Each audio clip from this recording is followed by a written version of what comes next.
Good morning friends, आपका हमारे YouTube channel में स्वागत है।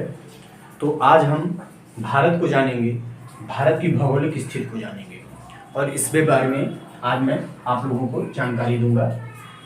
ये भारत का मैप है, जो हमसे बन पाया है वो हमने बनाया है।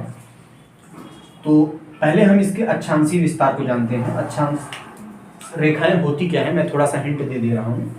ये अर्थ है और इस पे जो ये लाइनें गई हैं, जो ये काल्पनिक लाइनें होती हैं,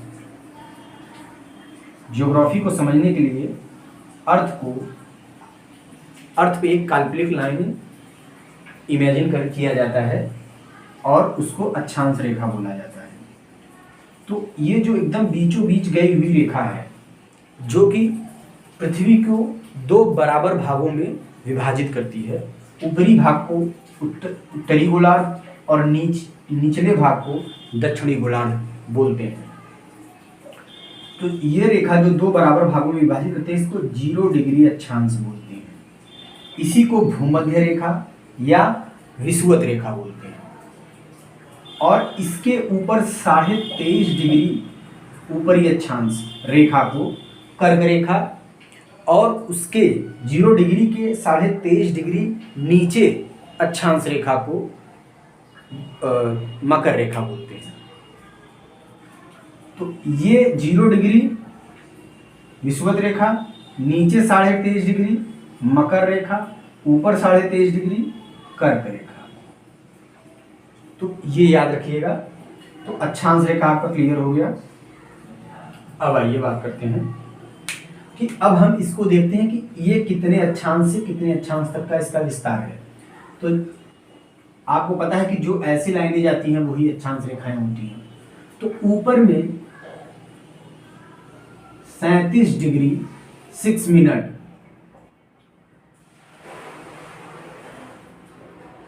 और नीचे में 8 डिग्री 4 मिनट, ये इसका अक्षांशीय विस्तार है। तो ऊपर में 37 डिग्री 6 मिनट से लेके 8 डिग्री 4 मिनट तक ये इसके मुख्य भूमि का अक्षांशीय विस्तार है।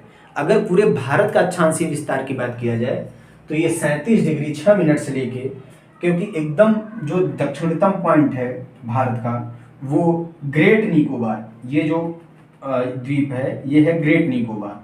ग्रेट निकोबार का दक्षिणतम पॉइंट जो है वो पूरे संपूर्ण भारत का दक्षिणतम पॉइंट है, जिसे इंदिरा पॉइंट भी बोलते हैं।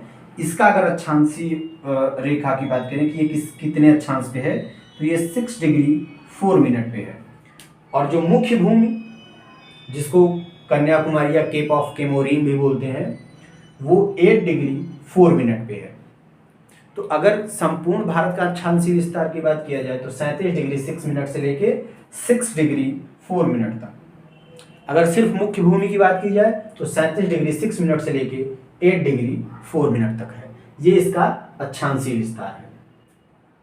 अब आइए हम बात करते हैं देशांतरीय विस्तार की। तो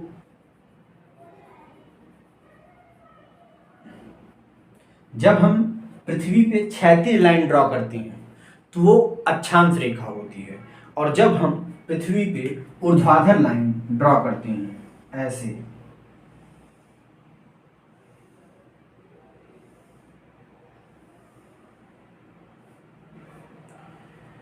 तो ये देशांतर रेखाएं होती हैं। याद रखिएगा, अक्षांशीय रेखाएं हमेशा एक दूसरे के समानांतर होती हैं, जबकि देशांतर रेखाएं समानांतर नहीं होती हैं। ये ध्रुवों पे एक बिंदु पे आकर मिलती हैं और इनकी सबसे अधिक दूरी भूमध्य रेखा पर होती है।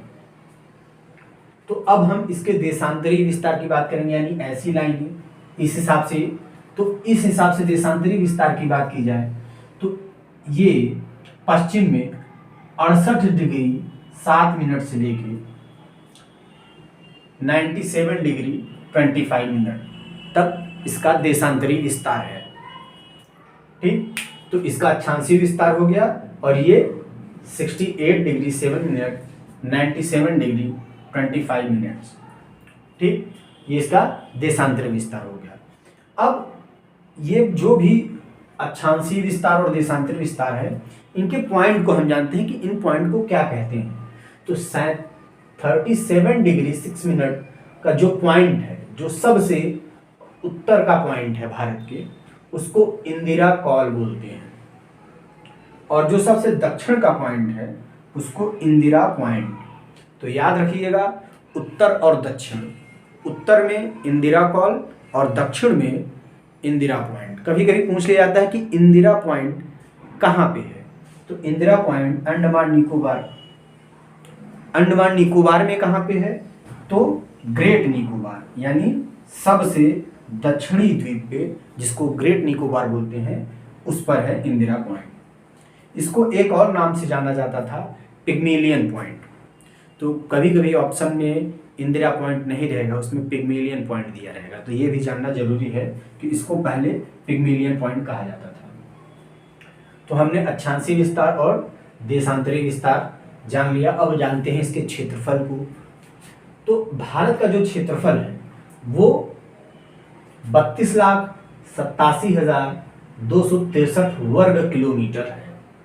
यानी इस पूरे भारत का जो क्षेत्रफल है उसमें आपका अंडमान निकोबार और दमन द्वीप और लक्षद्वीप, ये सब संपूर्ण जो भारत है उसका क्षेत्रफल 32,87,263 वर्ग किलोमीटर है। अगर क्षेत्रफल की दृष्टि से भारत की बात किया जाए तो यह विश्व में 7वां स्थान है भारत का, और रूस प्रथम पे है जिसका क्षेत्रफल सबसे ज़्यादा है। मैप में आप जब वर्ल्ड मैप देखेंगे तो उसमें सबसे ज़्यादा बड़ा भाग आपको रूस का ही दिखेगा। तो रूस, फिर कनाडा, फिर चीन, फिर संयुक्त राज्य अमेरिका, फिर ब्राज़ील, फिर ऑस्ट्रेलिया, फिर भारत और 8वें पे अर्जेंटीना। ये क्षेत्रफल की दृष्टि से 8 बड़े देशों को हमने लिखा है जो क्रम से है। अब बात किया जाए भारत का विश्व के क्षेत्रफल में कितना भाग है, तो विश्व के क्षेत्रफल में भारत का 2.42% यानी 2.42% विश्व के में भारत की हिस्सेदारी है क्षेत्रफल में, और जनसंख्या में 17.5%। तो अगर हम देखते हैं कि क्षेत्रफल में हिस्सेदारी तो भारत की बहुत कम है, और जबकि जनसंख्या में हिस्सेदारी बहुत ज़्यादा है, तो इससे एक रिजल्ट आप निकाल सकते हैं, जब भी किसी देश की क्षेत्रफल में, विश्व के क्षेत्रफल में हिस्सेदारी कम होगी और जनसंख्या में हिस्सेदारी ज़्यादा होगी, तो वहाँ पे घनत्व ज़्यादा होगा। इसका मतलब ये निकलेगा कि वहाँ पे जनसंख्या घनत्व बहुत ज़्यादा है, यानी वहाँ पे एक छोटे से एरिया में ज़्यादा पॉपुलेशन रह रही है। अब जनसंख्या के दृष्टि से भारत दूसरे स्थान पे है, ये तो सब जानते हैं। कौन कौन से 5 ऐसे देश हैं जो जनसंख्या के दृष्टि से सर्वाधिक हैं? चीन प्रथम स्थान पे, फिर भारत, फिर संयुक्त राज्य अमेरिका, फिर इंडोनेशिया, उसके बाद ब्राज़ील। 6वें स्थान की बात की जाए तो पाकिस्तान भी आता है, जो यहाँ पे मैंने लिखा नहीं, मैंने सिर्फ 5 देशों के नाम लिखे हैं। उत्तर दक्षिण विस्तार, भारत का उत्तर दक्षिण विस्तार कितना है, यानी उत्तर दक्षिण विस्तार की बात की जाए तो ये पॉइंट 37 डिग्री 6 मिनट्स यानी इंदिरा कॉल से लेके ये पॉइंट मुख्य भूमि के उत्तर दक्षिण विस्तार की बात की गई है इसमें, यानी 3214 किलोमीटर यानी 3214 किलोमीटर 37 डिग्री 6 मिनट से 8 डिग्री 4 मिनट तक मुख्य भूमि का ये उत्तर दक्षिण विस्तार दिया गया है। ठीक, और पूर्व पश्चिम विस्तार कहां से कहां तक? Sir creek. याद रखिएगा, ये जो देशांतर है पश्चिमी एरिया में 68 डिग्री 7 मिनट, इसको सर क्रीक पॉइंट बोलते हैं, और यही आपको पूर्व में दिखेगा 97 डिग्री 25 मिनट, ये इसको किबूती बोलते हैं। कहीं कहीं किबूतू लिखा रहता है, कहीं कहीं किबूती लिखा रहता है। तो ये दोनों पॉइंट याद रखिएगा, इंदिरा कॉल, इंदिरा पॉइंट, सर क्रीक, किबूती। तो अब पूर्व और पश्चिम विस्तार की बात की जा रही है, तो ये 2933 किलोमीटर यानी यहां से लेके यहां तक 2933 किलोमीटर है। स्थल सीमा की लंबाई, जो भारत की स्थल सीमा है उसकी लंबाई कितनी है पूरी स्थल सीमा की, तो पूरे स्थल सीमा की लंबाई की बात की जाए तो इसकी लंबाई 15,200 किलोमीटर है। ठीक, अब तटीय भाग की लंबाई, जो इसका तटीय भाग है, याद रखिएगा। देखो ये यहाँ पे 2 पॉइंट है, एक तटीय भाग की लंबाई, एक मुख्य भूमि तटीय भाग की लंबाई। तो जो तटीय भाग की लंबाई हुए उसमें यहाँ गुजरात, यानी यहाँ से समंदर स्टार्ट हो जाता है। तट क्या होता है? समंदर से लगा हुआ क्षेत्र जो होता है किसी देश का, वो उसका तट कहलाता है। तो ये यहाँ गुजरात से शुरू होके और इधर पश्चिम बंगाल तक फैला हुआ है। तो अब हम बात करें कि ये इसका पूरा तटीय भाग हो गया, यानी ये किनारे जितने भी राज्य होंगे वो इसके तटीय राज्य हैं। तो ये लंबाई प्लस अंडमान निकोबार का पूरा तटीय भाग की लंबाई प्लस उसमें पूरा जो लक्षद्वीप है उसके तटीय भाग की लंबाई, तो जितने भी ये जो द्वीप हैं उनके तटीय भाग की भी लंबाई इसमें इंक्लूड है, 7,516। तो ये संपूर्ण तटीय भाग की लंबाई है। लेकिन अगर सिर्फ मुख्य भूमि की बात की जाए और तटीय भाग की लंबाई की बात की जाए, यानी यहाँ से लेके सिर्फ ये, उसमें ये इंक्लूड नहीं है, उसमें आपका लक्षद्वीप इंक्लूड नहीं है, तो वो कितना है? 6100 किलोमीटर। ठीक, अब बात करते हैं जलीय सीमा वाले देश। तो ऐसे देश जो भारत से जलीय सीमा बनाते हैं, तो ऐसे कौन कौन से देश हैं? यहाँ पे पाकिस्तान है। तो पाकिस्तान का कराची वाला जो क्षेत्र है और उसकी जो जलीय सीमा है वो भारत से जलीय सीमा बनाता है गुजरात के साथ। तो एक पाकिस्तान हो गया। यहाँ पे बांग्लादेश है, ये भी जलीय सीमा साफ साफ मैप में दिखेगा कि आपको जलीय सीमा बना रहा है। और आपका इधर म्यांमार हो गया, म्यांमार भी आपका जलीय सीमा बनाएगा। श्रीलंका ऑब्वियसली सी बात है, श्रीलंका बनाएगा। तो आपके कौन कौन से हो गए? पाकिस्तान, बांग्लादेश, म्यांमार, श्रीलंका। ठीक, और तो ये तो कॉमन सी बात है, ये सबको पता चल जाएगा। लेकिन 2 देश आप ध्यान दीजिएगा, एक थाईलैंड, एक इंडोनेशिया और मालदीव। मालदीव आपको ये मैप में स्पेस काफ़ी कम था इसलिए शो नहीं कर पाए। आपका मालदीव यहाँ कहीं होगा इसके नीचे, तो वो भी भारत के साथ जलीय सीमा बनाएगा। और थाईलैंड, इंडोनेशिया, ये 2 जरूर याद रखिएगा, थाईलैंड और इंडोनेशिया, ये 2। मालदीव को भी याद रखिएगा क्योंकि श्रीलंका, पाकिस्तान, बांग्लादेश ये बहुत कॉमन है, ये सब जानते हैं। थाईलैंड, इंडोनेशिया और मालदीव ये जरूरी है याद करना। फिर आते हैं भारत के मानक समय पे। भारत का मानक समय 82.5 डिग्री पूर्वी देशांतर। यानी देखिए मानक समय कैसे निकाला जाता है, जैसे हम किसी देश का देशांतरी विस्तार जानते हैं, ये इसका देशांतरी विस्तार, यानी यहाँ से ये देशांतर ले लिए, इसका भारत है, इसका पश्चिमी देशांतर ले लिए, इसका पूर्वी देशांतर ले लिए, दोनों बीच की दूरी वही उसकी देशांतरी विस्तार हो गया। तो इन दोनों का हम एवरेज लेंगे, और एवरेज से कहीं बीच से जाती हुई एक काल्पनिक लाइन मानेंगे। ठीक, कहीं बीच से जाता हुआ एक काल्पनिक रेखा हम एज्यूम करेंगे और उसी के हिसाब से हम उस देश के समय का निर्धारण करेंगे। तो जब इनका एवरेज निकाला गया तो वो आया 82.5 डिग्री।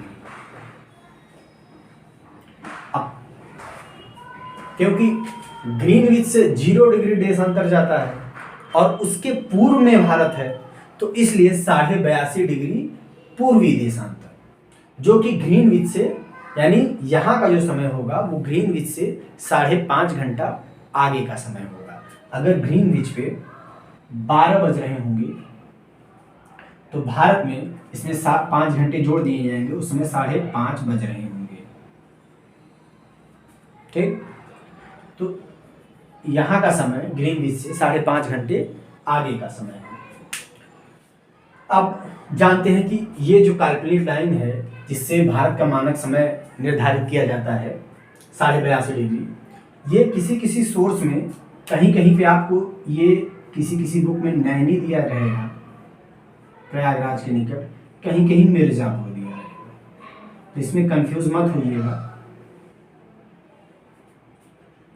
ठीक, और क्वेश्चन कभी कभी पूछा जाता है कि ये किन राज्यों से होके गुजरती है, तो यह उत्तर प्रदेश, नैनी और मिर्जापुर से जाएगी तो उत्तर प्रदेश तो रहेगा ही, मध्य प्रदेश, छत्तीसगढ़, उड़ीसा और आंध्र प्रदेश। तो पूछेगा अगर कि कितने राज्यों से होके गुजरती है जो भारत का मानक समय रेखा है, तो वो 5 राज्यों से। 5 राज्य याद रखिएगा, कौन कौन सा? उत्तर प्रदेश, मध्य प्रदेश, छत्तीसगढ़, उड़ीसा, आंध्र प्रदेश। अब हम बात करते हैं कर्क रेखा की। अभी मैंने बताया कर्क रेखा क्या है, विषुवत रेखा से 23.5 डिग्री उत्तरी अक्षांश को हम कर्क रेखा बोलते हैं। और कर्क रेखा भारत से जाती है, ये मैंने ड्रॉ किया था, मिट गया, ये ऐसे होके जा रही है बांग्लादेश से होती है।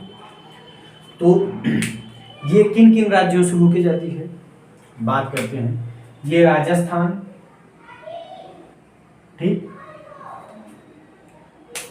ये आपकी राजस्थान, फिर गुजरात, मध्य प्रदेश, छत्तीसगढ़, झारखंड, पश्चिम बंगाल, त्रिपुरा, मिजोरम। तो याद रखिएगा ये सर्वप्रथम गुजरात में जाती है, फिर इसका छोटा सा राजस्थान का पार्ट है जो गुजरात से सटा हुआ है, वहां से ये हल्का सा होते हुए, तो इसलिए ये राजस्थान में भी टच कर जाती है, तो राजस्थान को भी इंक्लूड किया जाता है। तो गुजरात, राजस्थान, फिर ये आ जाती है मध्य प्रदेश में, और फिर ये छत्तीसगढ़ और झारखंड से होते हुए पश्चिम बंगाल आती है, फिर यहाँ पे ये त्रिपुरा और मिजोरम में प्रवेश करती है। तो अगर कितने राज्यों की बात की जाए तो ये पूरे 8 राज्यों से होके गुजरती है। 8 राज्य आपको पता चल गया। इसको आप ट्रिक से भी याद कर सकते हैं। ट्रिक क्या है?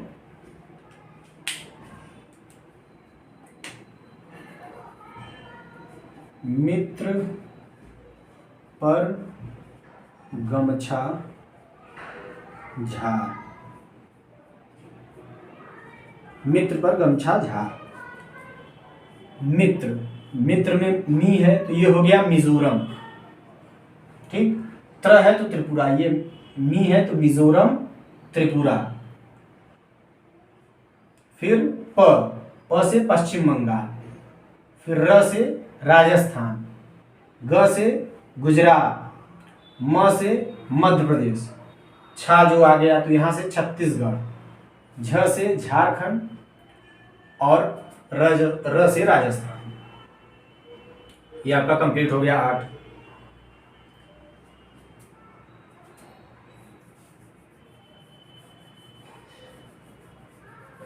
अब आइए हम बात करते हैं कि जो अंडमान निकोबार है उसको जानते हैं।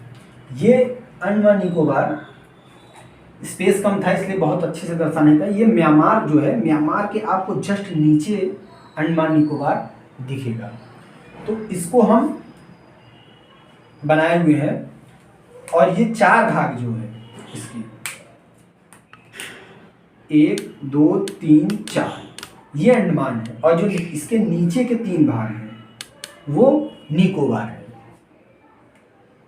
ठीक। तो जो सबसे ऊपर वो उत्तरी अंडमान, उत्तर साइड में है तो उत्तरी अंडमान।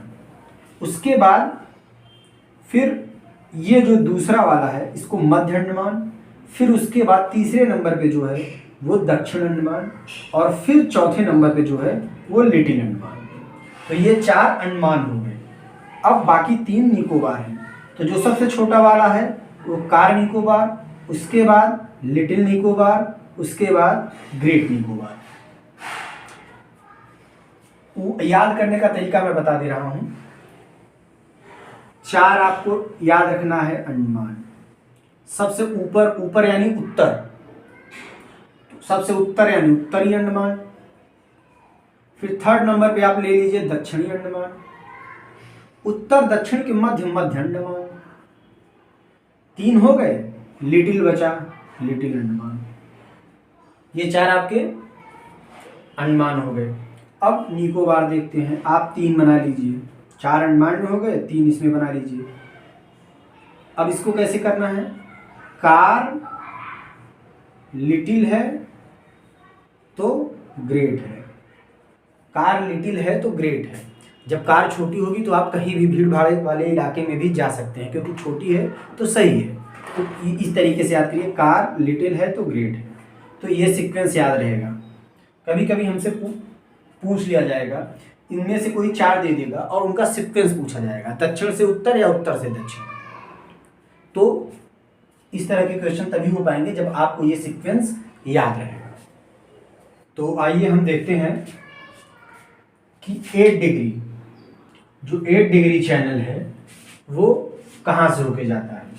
तो जो 8 डिग्री चैनल है, हम 3 चैनलों की बात करेंगे, 8 डिग्री, 9 डिग्री और 10 डिग्री। तो पहले हम बात करेंगे 8 डिग्री की। तो 8 डिग्री मालदीव और मिनिकॉय के बीच 8 डिग्री चैनल है। तो मालदीव कहाँ है? मालदीव है भारत के एकदम नीचे। मैप में नहीं आ पा रहा है इसलिए मैंने शो नहीं किया है। तो ये मान लीजिए मालदीव है, यहाँ मान लीजिए श्रीलंका है। तो ये मालदीव जो है, और मिनिकॉय एक छोटा सा द्वीप है मिनिकॉय, यानी इधर जितने भी द्वीप हैं उनको मिला के, छोटे छोटे द्वीप, उनको मिला के ही लक्षद्वीप बोला जाता है। तो मिनिकॉय उसी के अंडर में आता है। तो मालदीव और मिनिकॉय के बीच 8 डिग्री, ठीक। ये श्रीलंका हो गया, ये मिनिकॉय हो गया। तो मालदीव और मिनिकॉय के बीच 8 डिग्री। मिनिकॉय और कवरत्ती, देखिए जो लक्षद्वीप है, लक्षद्वीप कोई एक द्वीप नहीं है या 2-4 द्वीप नहीं है, इसमें बहुत छोटे छोटे बहुत सारे द्वीप हैं। तो सभी द्वीपों को मिला के लक्षद्वीप बोला जाता है। जिसमें एक द्वीप है, वहीं पे लक्षद्वीप की राजधानी उसको बनाया गया है कवरत्ती। तो मालदीव और मिनिकॉय के मध्य 8 डिग्री चैनल, मिनिकॉय और कवरत्ती के मध्य 9 डिग्री चैनल। तो जब भी पूछा जाए कि 8 डिग्री चैनल, तो मालदीव और मिनिकॉय के मध्य, और 9 डिग्री चैनल मिनिकॉय और कवरत्ती के मध्य। ये याद रखिएगा। अब बात करेंगे 10 डिग्री की। 10 डिग्री चैनल कहाँ से? ये देखिए, ये अंडमान निकोबार हमने बनाया है, और ये जो है, ये 4 हो गए। एकदम ऊपर वाला उत्तरी अंडमान, फिर मध्य अंडमान, फिर दक्षिणी अंडमान, फिर लिटिल अंडमान। ये 4 हो गए अंडमान। फिर नीचे के 3 निकोबार हो गए। तो एकदम ये पहला वाला कार निकोबार, सेकंड वाला लिटिल निकोबार, फिर आखिरी वाला ग्रेट निकोबार, जिसपे इंदिरा पॉइंट है। तो जो 10 डिग्री चैनल है वो अंडमान को निकोबार से अलग करता है, ठीक। तो 10 डिग्री चैनल किसके किसके बीच है? अंडमान और निकोबार के मध्य, ठीक। या कभी कभी और डेप्थ में जाने इसको, तो ये जो एकदम नीचे जो अंडमान का ये वाला द्वीप है, इसको बोलते हैं लिटिल अंडमान। तो लिटिल अंडमान और कार निकोबार। तो 10 डिग्री चैनल अगर जनरली बोला जाए तो अंडमान और निकोबार के बीच में है 10 डिग्री चैनल। और डीप में जाके देखें तो वही है लिटिल अंडमान और कार निकोबार के बीच। ये हो गया लिटिल अंडमान और ये हो गया कार निकोबार, इनके बीच ये 10 डिग्री, इनके बीच ये जो चैनल है वो है 10 डिग्री। ठीक, अब बात करते हैं डुंकन पास की। डुंकन पास क्या है? डुंकन पास है, ये देखिए, ये दक्षिणी अंडमान है, उत्तरी अंडमान, मध्य अंडमान, दक्षिण अंडमान और लिटिल अंडमान। तो दक्षिण अंडमान और लिटिल अंडमान के लिए दक्षिण अंडमान और लिटिल अंडमान, बुक में इसे कहीं कहीं लघु अंडमान भी बोलते हैं, इसके बीच जो है वो होगा डुंकन पास। ठीक, उसको डुंकन पास बोलते हैं। अब आइए और चीजें देखते हैं, और भी कौन से चैनल या स्ट्रेट या पासेज हैं। पाक स्ट्रेट, पाक स्ट्रेट भारत और श्रीलंका के मध्य पाक स्ट्रेट है।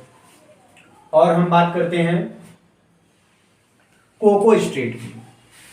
कोको स्ट्रेट तो म्यांमार यहाँ पे लिखा हुआ है, तो ये हो गया आपका पूर्वोत्तर का हिस्सा, इसके बगल में म्यांमार है। म्यांमार के नीचे म्यांमार का ही एक द्वीप है जिसको कोको द्वीप बोलते हैं, और उस कोको द्वीप और ये भारत का हिस्सा उत्तरी अंडमान। तो कोको द्वीप लिख दे रहा हूं मैं, कोको द्वीप किसका हिस्सा? म्यांमार। ठीक, और उत्तरी अंडमान किसका हिस्सा? भारत का। इनके बीच जो स्ट्रेट है या जो चैनल, इनके बीच जो स्ट्रेट और चैनल है उसको बोलते हैं कोको स्ट्रेट। Cocoa straight. ठीक, तो ये समझ गए कि कोको स्ट्रेट क्या है। अब आइए, अब हम जानते हैं ग्रैंड चैनल क्या है। ग्रैंड चैनल जानते हैं आपका, ये जो ऊपर अंडमान है, नीचे निकोबार है, निकोबार के और आप पूर्व साइड आएंगे तो आपको इंडोनेशिया मिलेगा। इंडोनेशिया, तो इंडोनेशिया का एक द्वीप है सुमात्रा। तो निकोबार, आप इंडोनेशिया बोल सकते हैं या तो सुमात्रा बोलिए, सुमात्रा। ठीक, ये इंडोनेशिया का द्वीप है। इंडोनेशिया के दो बड़े द्वीप, जावा और सुमात्रा। सुमात्रा और निकोबार के मध्य कौन सा चैनल है? Grand channel. इसको क्या बोलते हैं? ग्रैंड चैनल बोलते हैं। तो ये आपके सारे चैनल जितने थे या जितने भी वो डिग्री थे, 8 degree channel, 9 degree channel, 10 degree channel, वो सब कंप्लीट हो गए। अब आइए बात करते हैं आगे के पॉइंट पे। अब हम बात करेंगे, कभी कभी पूछा जाए कि अंडमान निकोबार की सबसे ऊंची चोटी, तो अंडमान निकोबार की सबसे ऊंची चोटी सैंडल पीक। ठीक, ये नॉर्मली आप किताबों में पा जाएंगे, ज़्यादातर लोगों को पता भी होगा सैंडल पीक, लेकिन प्रश्न कैसे टफ करता है, कैसे डिफिकल्ट होता है कि पूछ लिया जाए कि सैंडल पीक अंडमान निकोबार के किस द्वीप पे है। तो सैंडल पीक जो है वो आपका उत्तरी अंडमान, यानी सबसे ऊपर की ओर जो द्वीप है जिसको उत्तरी अंडमान बोलते हैं, तो सैंडल पीक उत्तरी अंडमान पे है। और एक और माउंट है माउंट थुलियर, ये भी काफी फेमस है, ये भी अंडमान निकोबार पे है। तो ये किस द्वीप पे है? तो ये आपका ग्रेट निकोबार पे है, यानी जो सबसे नीचे द्वीप है जिसपे इंदिरा पॉइंट है, उसी द्वीप पे आपका माउंट थुलियर भी है। और हाँ, एक चीज और बता दें कि अंडमान निकोबार कोई द्वीप कैसे है, उसकी अगर हम संरचना की बात की जाए तो ये हिमालयी क्षेत्र है, ये आपका हिमालयी क्षेत्र है। ये हिमालयी क्षेत्र आपका आते वक्त ये यहाँ से मुड़ के जब नीचे म्यांमार के साथ आता है तो इसी हिमालयी क्षेत्र को, जिसको पटकाई भूमि भी बोलते हैं, अराकान योमा श्रेणी, हिमालय की अराकान योमा श्रेणी बोला जाता है। ये अराकान योमा श्रेणी नीचे समंदर के नीचे से डूबी हुई आके कुछ भाग जो आगे आके उठा हुआ है और जो डूबा नहीं है वही अंडमान निकोबार है। तो ये अराकान योमा श्रेणी का ही फैला हुआ भाग है अंडमान निकोबार। अब आइए बात करते हैं नेक्स्ट पॉइंट पे। ये आपका कंप्लीट हो गया।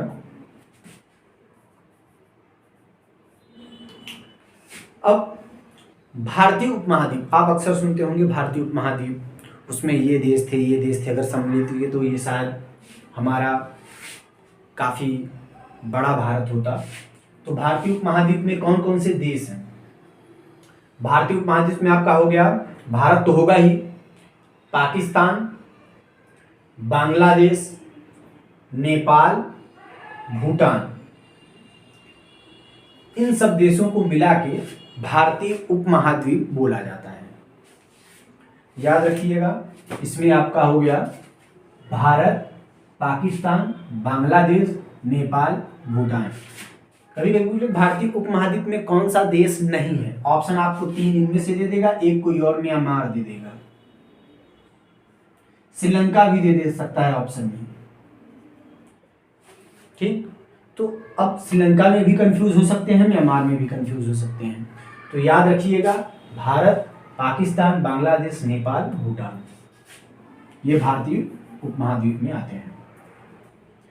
आइए और बात करते हैं भारत के तट रेखा वाले राज्य। तो भारत के जो ये तट रेखा है इसमें कुल 9 राज्य आते हैं। कौन कौन से? यहाँ से शुरू करते हैं गुजरात, गुजरात के बाद महाराष्ट्र, महाराष्ट्र के बाद गोवा, फिर कर्नाटक, फिर केरल, फिर तमिलनाडु, फिर तमिलनाडु के बाद आंध्र प्रदेश, और आंध्र प्रदेश के बाद उड़ीसा और पश्चिम बंगाल। ये पूरे 9 राज्य आते हैं तट रेखा वाले राज्य। अगर पूछा जाए कि किस राज्य की सबसे लंबी तट रेखा है तो वो होगी गुजरात की। गुजरात की तट रेखा सबसे लंबी है। और सबसे छोटी की बात की जाए तो गोवा की। सबसे छोटी तट रेखा वाला राज्य गोवा, सबसे लंबी तट रेखा वाला राज्य गुजरात। एक पॉइंट आता है संकोच नदी। संकोच नदी असम और अरुणाचल प्रदेश के बीच सीमा बनाती है। यहां अरुणाचल प्रदेश है आपका, ये हो गया भूटान। तो अब ये जो असम है ऐसे आके यहाँ पे नदी है संकोच नदी, जो कि असम और अरुणाचल प्रदेश के बीच सीमा बनाती है।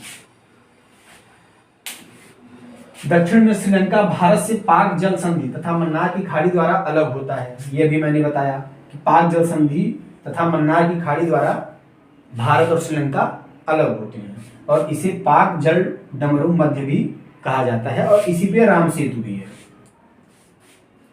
अगला पॉइंट आता है कि कौन सा देश भारत के साथ कितनी सीमा साझा करता है, ठीक, और कौन कौन से राज्य सीमा साझा करते हैं उस देश के साथ। तो भारत के साथ सबसे ज्यादा सीमा साझा करने वाला देश है बांग्लादेश।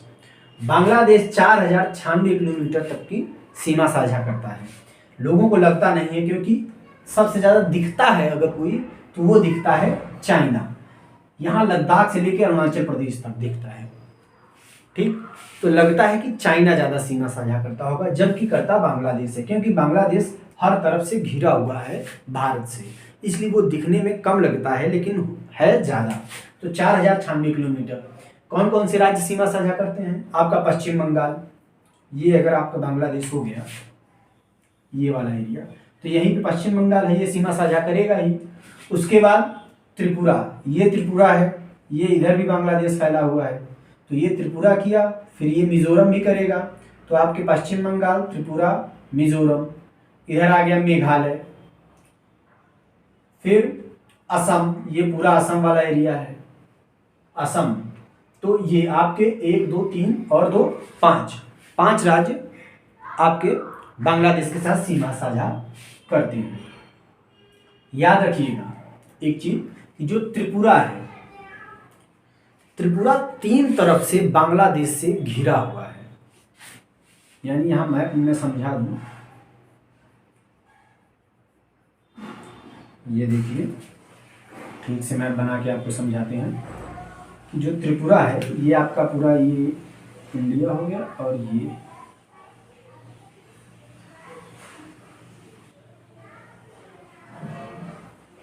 ये ऐसे, तो ये वाला पार्ट जो अंदर इसमें है और ये बाकी पूरा जो है ये बांग्लादेश है, ये पूरा बांग्लादेश है। तो ये वाला जो भाग है वो त्रिपुरा है और त्रिपुरा 3 तरफ से, यानी ये देखिए ये पूरा ये वाला पार्ट जो रेड रेड में मार्क कर दे रहा हूं, ये रेड रेड, ये सब क्या है, बांग्लादेश है और ये त्रिपुरा है। तो त्रिपुरा 3 तरफ से बांग्लादेश से घिरा हुआ है। अब आते हैं चीन पे। चीन किसके किसके साथ सीमा साझा करता है? क्योंकि चीन 3,488 किलोमीटर की सीमा साझा करता है भारत के साथ। और किस किस राज्य के साथ? लद्दाख, अरुणाचल प्रदेश, उत्तराखंड, हिमाचल, सिक्किम। ठीक ऊपर से चले तो लद्दाख, हिमाचल, उत्तराखंड, उसके बाद आ गया सिक्किम और अरुणाचल प्रदेश। ठीक याद रखिएगा यहां पे एक राज्य है भारत का, रेड से दिखा रहा हूं, सिक्किम। ये सिक्किम है, सिक्किम के बगल में भूटान है और ये पूरा पश्चिम बंगाल ऐसे इसको ब्लॉक कर देता है और ये नेपाल। तो सिक्किम एक ऐसा राज्य है कि जो सिर्फ एक राज्य के साथ सीमा साझा करता है, मतलब अपने ही भारत के ही किसी एक राज्य के साथ ही सीमा साझा करता है। वो कौन सा राज्य है? सिक्किम। ऐसा एक और राज्य है मेघालय। मेघालय 3 तरफ से असम से घिरा हुआ है और एक तरफ से बांग्लादेश से। तो ये ऐसे हैं, अभी मैं आपको दिखाता हूं। ये आपका सिक्किम हो गया, इधर पूरा नेपाल, इधर पूरा भूटान, ऊपर चाइना, इधर ये बांग्लादेश से घिरा हुआ है। तो आप यहां देख पा रहे हैं कि जो सिक्किम है वो एक राज्य से ही सीमा साझा कर रहा है, पश्चिम बंगाल से। बाकी वो 3 देशों के साथ सीमा साझा कर रहा है। कभी कभी प्रश्न पूछ लिया जाता है कि कौन सा देश 3 देशों के साथ सीमा साझा करता है, तो सिक्किम। सिक्किम के अलावा एक और राज्य बताइए जो 3 देशों के साथ सीमा साझा करता है। थोड़ा सा दिमाग पे जोर डालिए। अरुणाचल प्रदेश। अरुणाचल प्रदेश यहाँ पे है, ये बगल में आपका भूटान हो जाएगा, भूटान के साथ सीमा साझा किया, ऊपर में आपका चाइना हो जाएगा और बगल में आपका म्यांमार हो जाएगा। तो ये भी 3 देशों के साथ सीमा साझा करता है अरुणाचल प्रदेश भी। प्रश्न पूछ लिया जाता है कौन सा राज्य 3 ओर से बांग्लादेश से घिरा है, तो त्रिपुरा। ठीक, कौन सा राज्य असम से 3 ओर से घिरा हुआ है, तो मेघालय। तो ये सारी मैप की चीजें हैं, जब मैप लेके आएंगे तो उसमें और डिटेल से क्लियर होगा। अभी आपका क्लियर नहीं हो पा रहा होगा। आगे चलते हैं। पाकिस्तान। पाकिस्तान कितना सीमा साझा करता है भारत के साथ, तो 3,323 किलोमीटर। और कौन कौन से राज्य आते हैं? राजस्थान, जम्मू कश्मीर, लद्दाख, गुजरात और पंजाब। ठीक, 5 राज्यों के साथ सीमा साझा करता है पाकिस्तान। अब अगला आता है नेपाल, जो कि 1,751 किलोमीटर की सीमा साझा करता है और राज्य उत्तर प्रदेश, बिहार, उत्तराखंड, सिक्किम और पश्चिम बंगाल। तो ये राज्य हो गए। अब बात करते हैं म्यांमार की। म्यांमार 1,643 किलोमीटर की सीमा साझा करता है और म्यांमार सीमा साझा करता है अरुणाचल प्रदेश के साथ, मिजोरम, मणिपुर और नागालैंड। फिर आता है भूटान। भूटान असम के साथ सीमा साझा करता है, अरुणाचल प्रदेश के साथ सीमा साझा करता है, पश्चिम बंगाल के साथ सीमा साझा करता है और सिक्किम के साथ भी सीमा साझा करता है। फिर अगला आता है अफगानिस्तान, जो कि सिर्फ 106 किलोमीटर की सीमा साझा करता है। कभी कभी प्रश्न पूछ लिया जाएगा कि कौन सा देश सबसे कम सीमा साझा करता है, तो वो है अफगानिस्तान। सिर्फ 106 किलोमीटर की सीमा साझा करता है और सिर्फ लद्दाख क्षेत्र में है। हालांकि ये क्षेत्र अभी इंडिया के पास नहीं है, ये पीओके में है, पाक पाक ऑक्यूपाइड कश्मीर, POK। तो ये अभी पाकिस्तान के पास है, लेकिन इसे हम अपने मैप में दिखाते हैं, दर्शाते हैं, क्योंकि ये हमारा हिस्सा है।